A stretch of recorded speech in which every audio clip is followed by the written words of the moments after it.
So today's video, we're gonna get right to the point, because if you're here, you probably have a problem with your car or truck, and we don't want to spend time making you watch me dressed as a cowboy in a cat suit jumping out of a truck and rolling on the ground.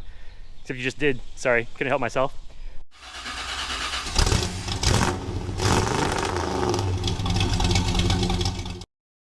So the best way I can describe this is an acceleration stutter. So what happened is, imagine you're on a beach. No.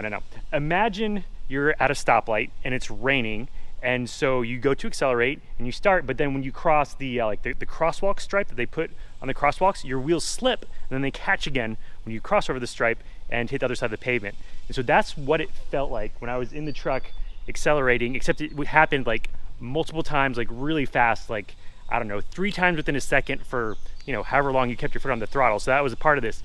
It was under load. At first it only happened when I was doing like, I don't know, 50 miles an hour or more. You get on the throttle about, I don't know, half to 3/4 throttle, and all of a sudden the truck would just start jerking. Like it would go and then not accelerate, accelerate, not accelerate, accelerate, not accelerate. And something was obviously wrong. So if you follow the channel, you know that I've had transmission troubles with this truck. It's actually been the same problem over and over again. I've been able to just reset the computer, get rid of it. That's the forward shifting jerk, if you haven't seen that. But this is now the EcoBoost acceleration stutter. So at first I thought it was the transmission again. I was like, okay, the transmission has like finally gone out. Like I've had so much trouble with it and now it's just dead, it's done for. But it wasn't. So what I did is I took to the internet, as you do, started looking around, and the issue I found, it wasn't specific to the F-150, it wasn't specific to the Raptor, it was specific to all Ford EcoBoost engines pretty much. I found people with Mustangs that had the problem, people with Transits that had the problem. So again, you're under load, going like half to 3/4 throttle, and it starts, it's not jerking, it's like, it's accelerating, not accelerating, accelerating, not accelerating. It's kind of hard to describe.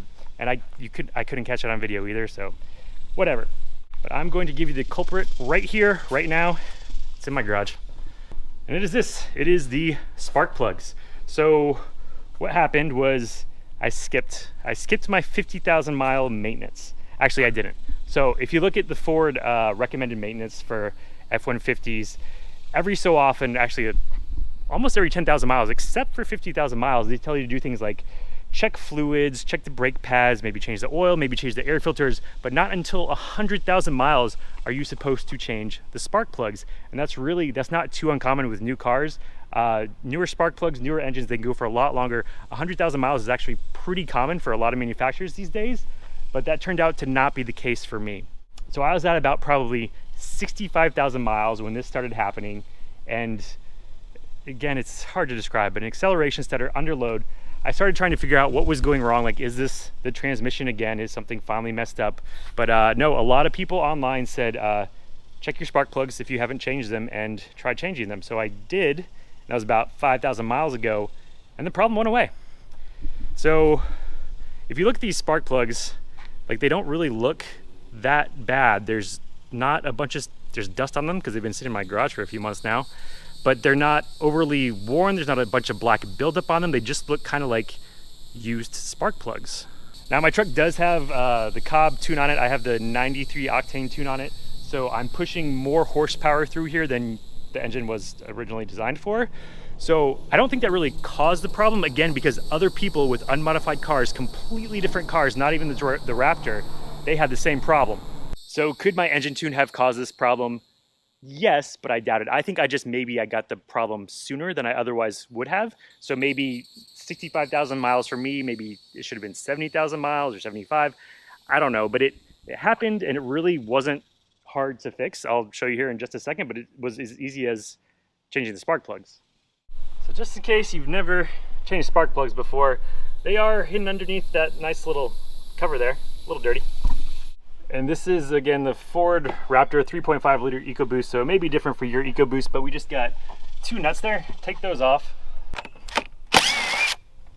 Once you get those nuts off, all you do is you lift up and then pull it out of clips in the back. So that gives us access to our spark plugs. So these are the spark plug coils right there. You got 3 on this side, 3 on the other side.